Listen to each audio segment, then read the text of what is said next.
La gente propone, Marcela. La gente decide, Marcela. También con la cuestión del ejército en ese sentido, y es a lo que me refería cuando planteaba que hay que repensar el papel del ejército. Es decir, lo voy a decir de la manera más burda y a lo mejor por eso vulgar y probablemente poco cierta, poco atinada, pero al ejército me parece que se le instruye, a los militares se les instruye con una finalidad específica, fundamental, y perdón, no es la de hacer tareas de seguridad.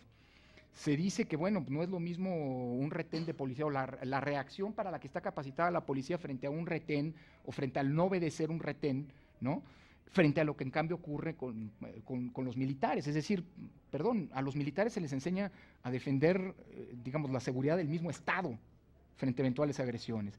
Y a lo mejor involucrarlos en este sentido, por eso decía que es un tema que trasciende solamente el texto de una ley, sino que implica un repensamiento en general, incluso de las Fuerzas Armadas, digamos, que tiene que ver con tipos de capacitación, con tipos, por ejemplo, de detenciones, que eventualmente, si no sirven un debido proceso, pueden traducirse en un fracaso clamoroso en términos del procesamiento judicial, es decir, la afectación a las garantías o a los derechos fundamentales en la detención de un criminal puede traducirse simple y sencillamente que el éxito jurisdiccional de pena o de punitivo fracase. Entonces, digamos, creo que es algo de lo que tenemos que hacernos cargo. Si tenemos un problema con nuestras policías, del que, digamos, que es un problema real, que creo que nadie puede obviar, y estamos recurriendo a las Fuerzas Armadas, hay que hacernos cargo de todo lo que implica, es decir, no nada más la presencia del ejército nos resuelve el problema, también aquí hay un asunto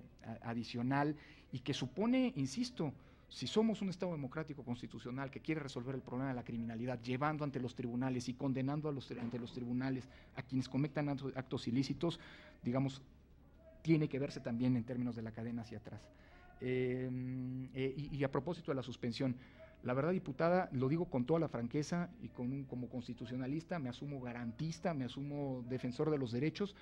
Yo no estoy cierto, no tengo la información de que eventualmente no haya lugares en el país en los que no tengamos que pensar en la suspensión de derechos fundamentales. Insisto, algo que desde mi punto de vista resultaba impensable e implanteable, y que conste que es una posición absolutamente personal, antes de la reforma en materia de derechos humanos. Es decir, creo que el nuevo artículo 29 nos cambia de parámetro radicalmente frente a una situación que es la situación más extrema, más radical, en términos, digámoslo así, de la normalidad del Estado constitucional democrático de derecho. Y creo que aquí sí tendríamos que, muy seriamente, digamos, se trata de una situación última, es la última carta del Estado frente a una circunstancia de gravedad, hay que asumirlo así, pero hay que asumir también que algo que tiene que, digamos, anteceder cualquier tipo de discusión de esta naturaleza es la mayor y la más amplia información posible. Por eso, y vuelvo al texto de la ley, plantear la necesidad de un estado de afectación a la seguridad interior, como la que el Consejo debería determinar para pedir al presidente la declaratoria respectiva, tendría también, hablando de controles, que tener una discusión que me parece que debería trascender la de un órgano exclusivamente integrado por miembros del Poder Ejecutivo. Gracias al doctor Lorenzo Córdoba Vianello y gracias a don Ricardo Becerra, presidente del Instituto de Estudios para la Transición Democrática, por su participación, ahora sí que inaugural, en este ejercicio de audiencias públicas especializadas. Hemos llegado al final de esta primera audiencia, vamos a continuar con nuestro siguiente ponente. Creo que todos coincidimos del valor y lo interesante que ha significado esta primera exposición por parte de Lorenzo Córdoba. Muchas gracias por su participación y agradecerle al Instituto de Estudios de la Transición Democrática que haya aceptado la invitación para participar en estos ejercicios. Rápidamente pasamos a la siguiente audiencia que preside la diputada secretaria Claudia Ruiz Massieu, y destaco también ya la presencia aquí entre nosotros del diputado Agustín Carlos Castilla, del Grupo Parlamentario del Partido Acción Nacional, y de la diputada Nancy González Ulloa, del Grupo Parlamentario del Partido Acción Nacional. En un minuto despedimos a Córdoba y recibimos a nuestro siguiente ponente.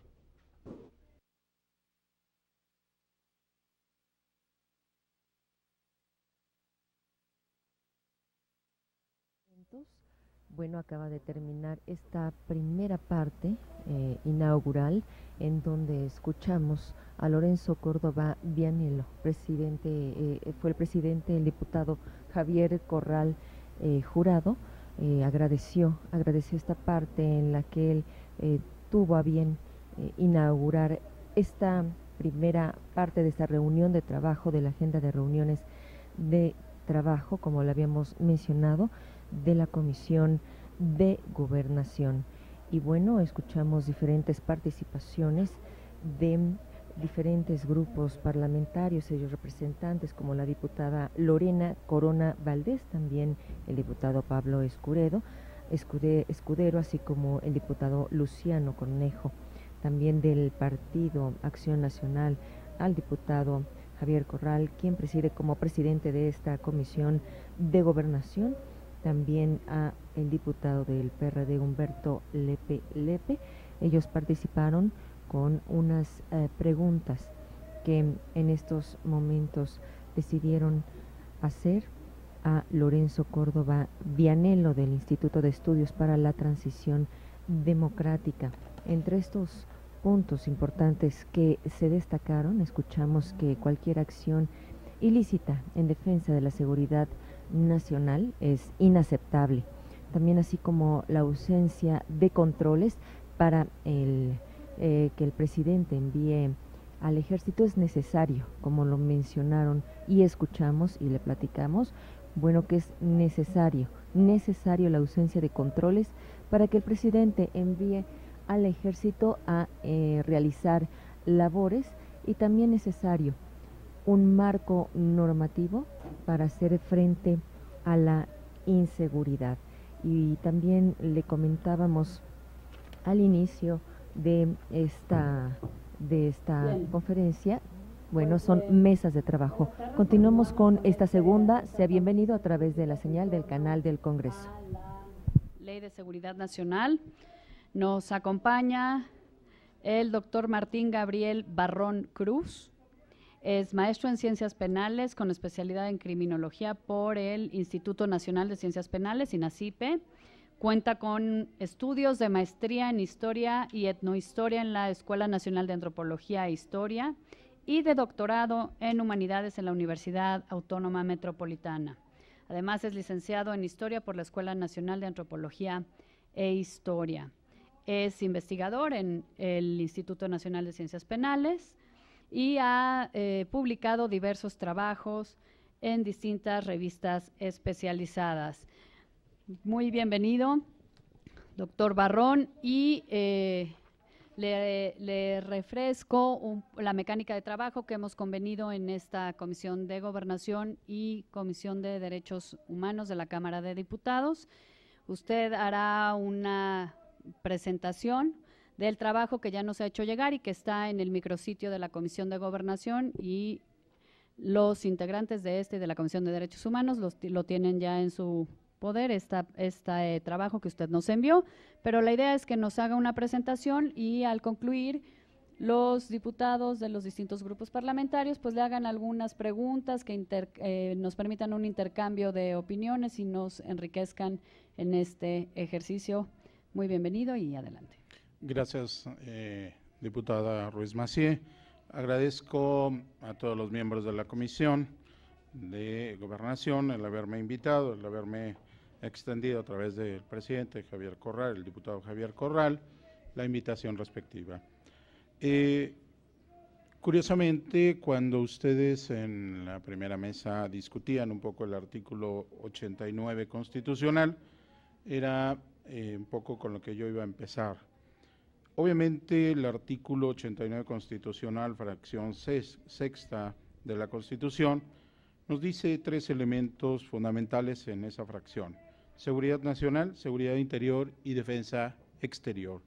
Esos son tres conceptos fundamentales que están en la Constitución, en ese apartado, pero hay toda una serie de términos que después en la Constitución y en los propios proyectos que yo he revisado, que he tenido la fortuna de revisar, pues obviamente hay conceptos contrarios o paralelos, como puede ser seguridad nacional, seguridad exterior, seguridad interior, defensa exterior y orden interior, por ejemplo, ¿no?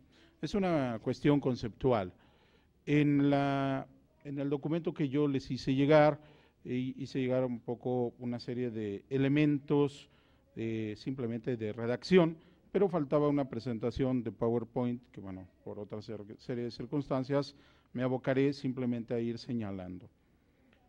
Cuando uno, y por la pregunta misma de la diputada que le hacía a quien me antecedió, yo me di a la tarea, bueno, ok, no, hablamos de seguridad nacional, y me remití a las dos leyes orgánicas respectivas, tanto del Ejército como de la Secretaría de Marina, para ver, pues, algunas cosas.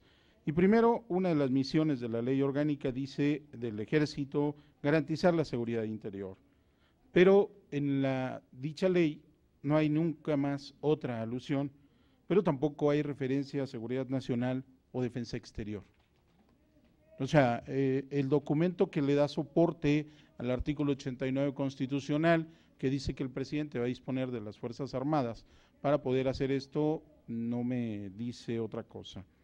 Y luego en la ley orgánica de la Armada me dice que se va a emplear una de sus misiones, de las tantas que tiene, va a ser, ahora sí, usar o emplear el poder naval de la Federación para la defensa exterior y coadyuvar en la seguridad interior del país. Esto lo dice el artículo primero. Pero igualmente no se definen en estas leyes qué se entiende por seguridad interior y por defensa exterior.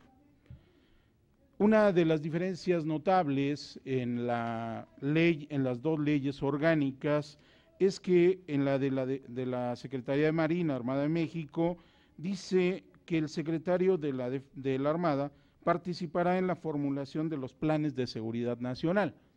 Aquí sí, a diferencia, por ejemplo, de la del Ejército, aquí sí se establece con precisión que el secretario participará en la elaboración de esos planes de seguridad nacional, cosa que no acontece en la del Ejército.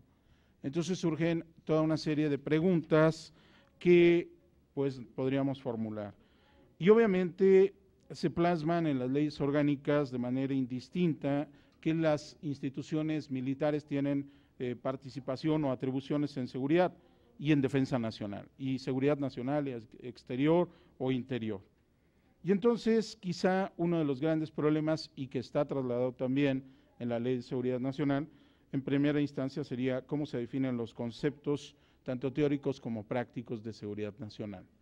Ese para mí es uno de los grandes problemas que hay que trabajar, ¿no? ¿Por qué? Porque obviamente los matices que se le pueden dar a seguridad o a defensa son numerosos. Y, por ejemplo, en el documento que yo le remití decía, no sería una exageración decir que es fascinante ver cómo estos dos términos son aplicados, invocados, manipulados, acomodados a las ideologías, retorcidos o a veces hasta ignorados según las conveniencias, intereses abiertos o encubiertos.